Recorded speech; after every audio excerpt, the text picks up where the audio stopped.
very big hello to my wonderful PU2 champions. I hope all my dear children are doing absolutely great. Well, this video is going to be super important for those of you who have your PU2 Biology Midterm examination tomorrow or in the coming days. Listen, why do I call this important? Because I have made sure that I include all the most important topics and also the questions that have come from these topics the previous year, so that you don't have to be worried about anything. So this video would be enough for you to understand what questions or what concepts are important. So what do? Take the concept, study it properly, do the question. That's how you can follow, especially when you do not have much time left. And if at all you are someone who have not covered your syllabus until now.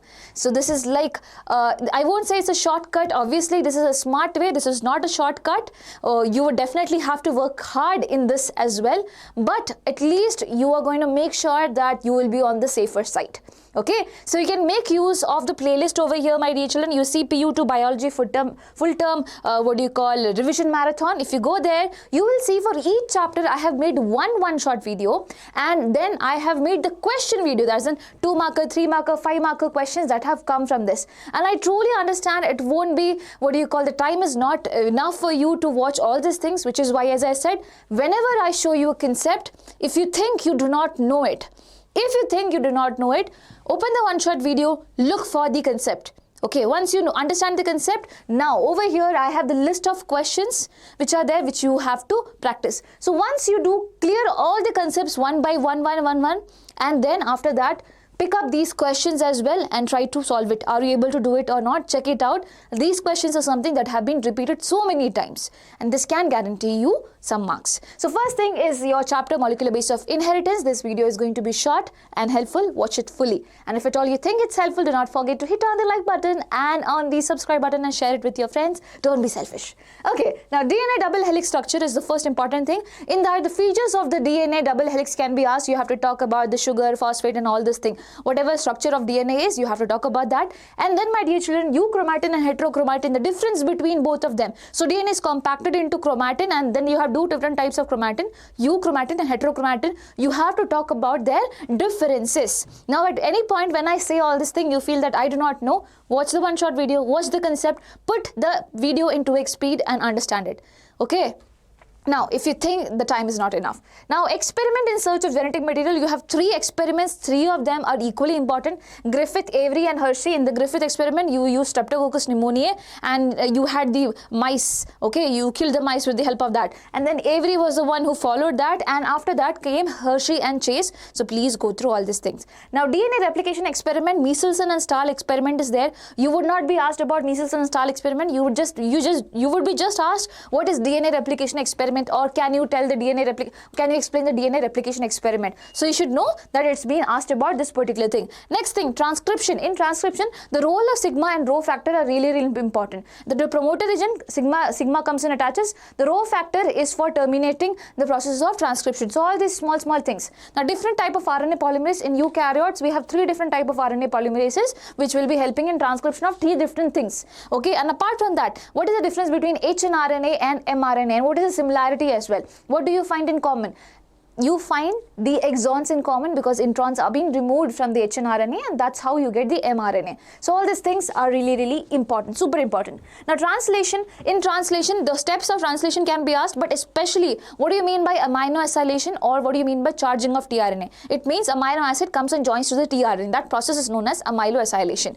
Now, genetic code, you have to talk about the features. You can be given that this is a question you would be asked, what feature of genetic code is being shown over here? So you should know the features of genetic code, super important. Lac operon, as you all know, it's important, okay, and as a whole. Now, DNA fingerprinting, the use of it can be asked, to go through it. There is the features of human genome also, which you can just go through. There are few points and it's easy to remember, so go through the points. The features of human genome, but especially these are the things that you should never miss. And my dear children, these are the questions are there. These are the 5 marker questions which have been repeated, and these are the 2 marker questions which have been repeated from this particular chapter. So as I said, what whatever concept I have given there, on the basis of it, you have a question, such as explain the working of lac operon, transcription, rho and sigma factor, translation, amino acylation, what is it? Salient features of DNA double helix model. So it's not like I'm giving you extra questions to solve and extra concepts to solve. Whatever concepts are there, on the basis of this type of questions can be coming up. That is what I meant to say. Okay, done? Now going ahead to the next thing, that is principles of inheritance and variation. Again over here, the 14 contrasting traits or the 7 pairs of contrasting traits, you should know. They can ask you which one is the odd one out, which was not studied by Mendel. So you should know what was studied by Mendel in the first place, right? Next thing, ratio of monohybrid and dihybrid cross. So what is the ratio in F1 generation, F2 generation? In dihybrid cross, it is just asked about F2 generation, that is 9:3:3:1. How many genotypes are there? Only 9 genotypes are there. How many phenotypes? 4 of them. Okay, 9 of them round and yellow, 3 of them round and green, 3 of them wrinkled and yellow, and 1 of them wrinkled and green out there. So these things are to be covered. Please make sure you know about it. And always remember, in monohybrid cross, you usually link it with what law? Law of segregation. Law of segregation means you are asked this question, that when a gamete is being formed, the alleles of a trait separate and move into each gamete. What law is this? This is law of segregation. They are going to segregate and move into each gamete. Law of independent assortment. Why do you think there is 9:3:3:1 ratio in dihybrid cross? Because there is law of independent assortment. The alleles of a trait are independently assorting dependent on the other trait out there. So these are few things. So monohybrid cross, law of segregation and law of dominance applies there. In dihybrid cross, majorly you're talking about law of independent assortment. Now incomplete dominance is the ratio of it in the plant which undergoes incomplete dominance, and that is snapdragon, or you also call it antennum. Now over here, codominance, the blood group, super important. You could be asked that parent is this, what are the probable genotypes in the progeny? Okay, now linkage and recombination, again a very important question. You can be asked who gave linkage and recombination. It was T.H. Morgan who gave linkage and recombination. And my dear children, you can be also asked that, okay, these two genes are very close to each other. Okay, they are very close to each other. Do they show high recombination? No. If you and your best friend are really close to each other, do you think another best friend can be there? No, there is no chance for recombination. So if at all, the percentage of recombination is around 50, that is for example 37% is given. That means recombination is more. If recombination is more means you guys are not together, you are far away. So loosely linked genes and they are far away from each other shows higher recombination. Tightly linked genes show lesser recombination. All these things you should know. And then one more very important thing, genetic mapping. So basically, depending on the percentage of recombination, we get to know whether they are far or near. Now, depending on if they are far, where are they exactly located? That is known as genetic mapping, and it was given by the student of T.H. Morgan, whose name was Sturtevant, Alfred Sturtevant. Student Sturtevant. You can remember like that. Now, color blindness and hemophilia, genetic related questions can come directly from it. So make sure you're very strong over here. And these two are sex-linked recessive disorders. In your NCERT, almost all of them are recessive disorders. 2 of them are sex-linked, and the others are autosomal. Only one autosomal dominant disorder. Only one dominant disorder is there. That is autosomal, and that is myotonic dystrophy. Okay, dominant dystrophy. You can remember like that. Fine. Now, phenylketonuria, you can be asked about the symptoms. All of them are what? Autosomal recessive disorder. They are X-linked, they are autosomal. So, phenylketonuria, in that symptoms can be asked and what will happen and things like that. Sickle cell anemia is an example of point mutation. Always remember that. And sickle cell anemia and thalassemia, both of them are blood disorders. How are they different? You have to tell that. Sickle cell anemia is qualitative disorder, whereas thalassemia is quantitative disorder. In thalassemia, the quantity of alpha or beta hemoglobin chain is reduced, whereas in sickle cell anemia, the quality of beta globin chain is hampered. So all this thing, and how it is point mutation, GAG, where A is substituted by U. Okay, in the 6th codon where glutamic acid was being formed, now valine is being formed. All these informations are very crucial over here. Now, sex determination, in the case of all the organisms, especially you have to talk about female heterogamety. You only see it in birds. Birds produced in the birds. The females are the one that produce 2 types of gametes, which is very unusual. And haplodiploid sex determination that is found in honeybees, also very, very important. Haploid ones are males and diploid ones are females. That is what we mean by that. And exo type of sex determination you find in insects, especially grasshopper, is an example for that. Drosophila and human beings. Drosophila and human beings. HD. Human beings, Drosophila, HD. Both of them show XX, XY type of sex determination. You know our sex determination, right? Yes. Now, aneuploidy, you have to talk about the examples, the symptoms of each disease, the karyotype of each disease. So, Down syndrome, Turner syndrome, Klinefelter syndrome, each of their symptoms are really, really important. Why are they caused? What is the problem? And what is the karyotype? Okay, the genetic makeup out there, that can be a question. Again, my dear children, if you think Okay, ma'am, you're telling the question, I do not know the answer. I have explained that in the one-shot video itself. In the one-shot video, when you get a concept, there I explain all this thing anyways. So you do not have to be worried about anything. Now, if at all you want to see the answers directly, you can go for the 2-3 marker separate video that I have made, if at all you need that. Now, what is phenylketonuria? All these questions have been put. They are all 5 marker. Make sure you go through it. Now, you might be seeing what you call long questions. It's not long. It's short questions are there. Don't be worried about them. Okay, just practice it. That's all. So this is the least that I can do for you. Sorry, this is the best that I can do for you. I don't know about the least. Yes. And now you have the 2 marker questions out there. Refer to it as well. Going ahead, sexual reproduction in flowering plants, wall layers of anther, very important. The function of each layers, epidermis, endothecium, middle layer, and tapetum, all of it. What is the function of tapetum cells? They are binucleate, they have dense cytoplasm, all of that. So diagram is also important over here. Female and male gametophyte. Male gametophyte is pollen grain. You won't be asked what is the function, what do you call the feature of pollen grains. You will be asked what is the feature of male gametophyte. So you should know male gametophyte is what? Pollen grains. The female gametophyte, my dear children, is what? Embryo sac. So you should know about that. This diagram of megasporangium, that is the ovule, is also super important. Make sure you go through it properly. Okay, now going ahead, so all this thing, please go through it. Next thing, pollination, autogamy, geitonogamy, xenogamy, all of it very important. Difference can be asked between geitonogamy and xenogamy. And clistogamous flowers, where do you find it? Viola, oxalis and commelina. What is the feature of it? You have to talk about that. Now going ahead, outbreeding devices and artificial hybridization, they are direct questions. They can be asked directly, or sometimes they can ask what is just a second, okay? What is that feature, what is that method that plant breeders used for producing high breeding varieties of plants? So it is basically artificial hybridization. That can be coming as like that also. Now double fertilization. In double fertilization, talk about syngamy and triple fusion. Tell the ploidy of each cells, antipodal cells, egg cells, and all of them before and after fertilization. That questions can also come. The ploidy of all the cells, haploid, diploid, triploid, all of it very important. Perisperm and pericarp, what is the difference between both of them? Parthenocarpy, where do you see it? You see in banana. What is parthenocarpy? Formation of fruit without fertilization. False fruits, what do you mean by that? It is an apple. Why do you think apple is a false fruit? That question can also come, so you should know the reason.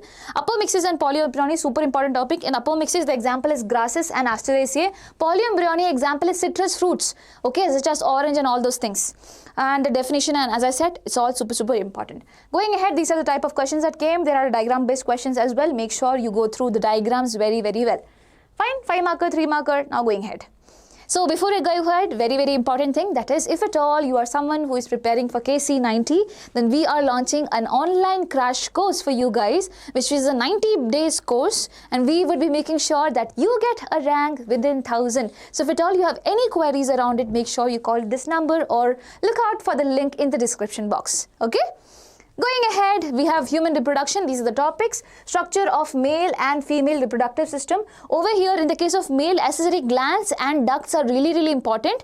You should know. Okay, suppose vas deferens and seminal vesicle are joining to form what? Ejaculatory duct. So all these things. Stages in gametogenesis. Again, stages in gametogenesis, as in primary spermatocyte, then secondary spermatocyte, on all of it. The ploidy of the cells are very important. What is the ploidy of secondary spermatocyte on all the things? It is haploid in nature. Okay, hormones involved over here, that is gonadotrophin releasing hormone, LH, FSH. What is it impact? Very important. If FSH is not produced, what will happen? If FSH is not produced, totally cells would not be releasing certain factors, and that would hamper the process of spermiogenesis, not spermatogenesis. That is conversion of spermatids to spermatozoa. Again, if at all you are feeling, ma'am, what are you saying? So please watch the video. Okay.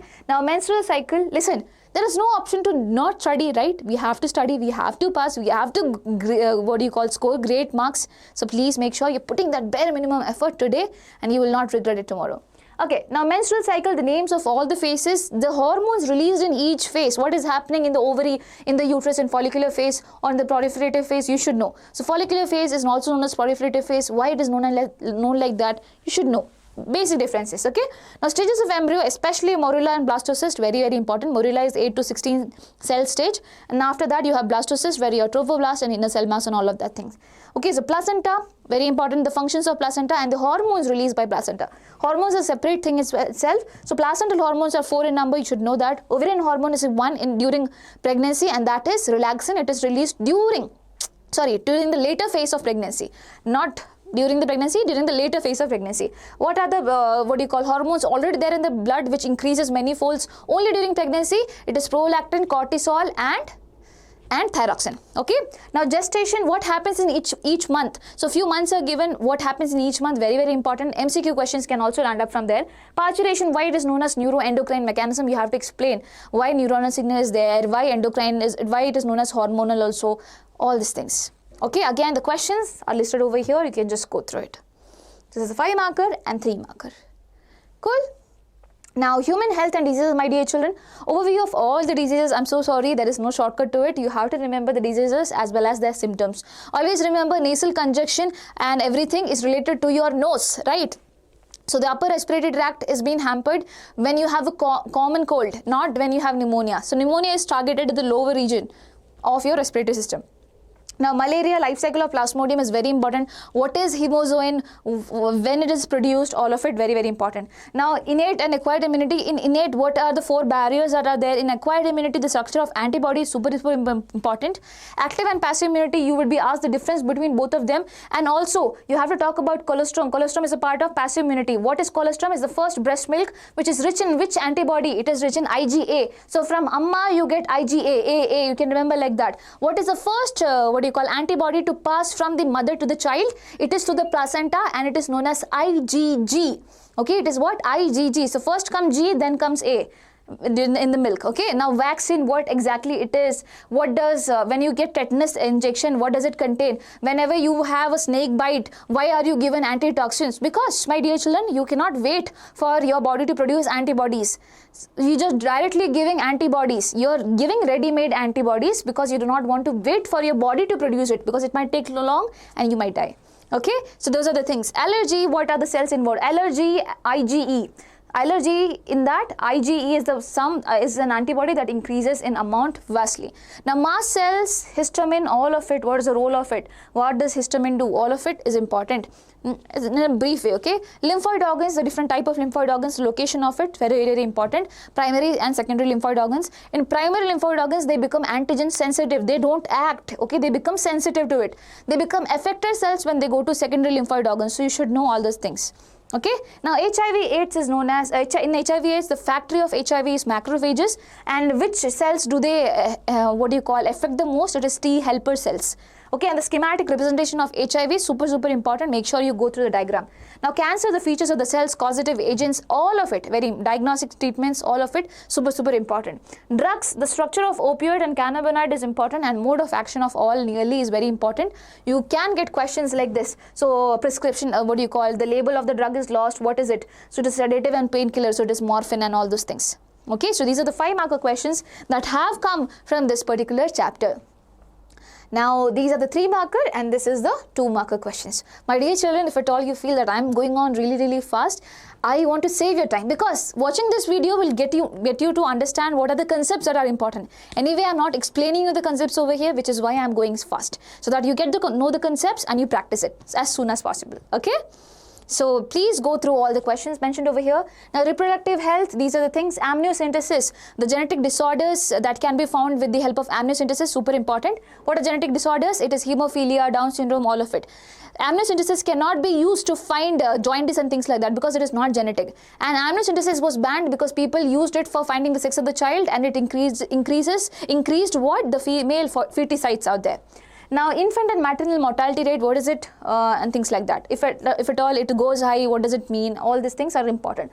Contraceptive methods, all of them are important, especially IUDs and oral pills. So IUDs and oral pills, both of them are most widely used, or accepted contraceptives, both of them. Okay, and IUDs are especially used if at all you want to space the children out there.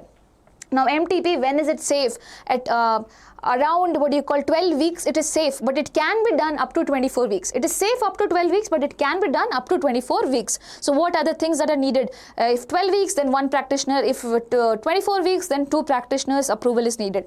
And the act which was being put out, MTP Act, when was it done? Okay, when do you think MTP can be done? All these questions is important. STDs, the non-curable ones, there are 3 of them starting with H: hepatitis B, herpes, genital herpes, and also HIV/AIDS. 3 of them non-curable incurable. Okay.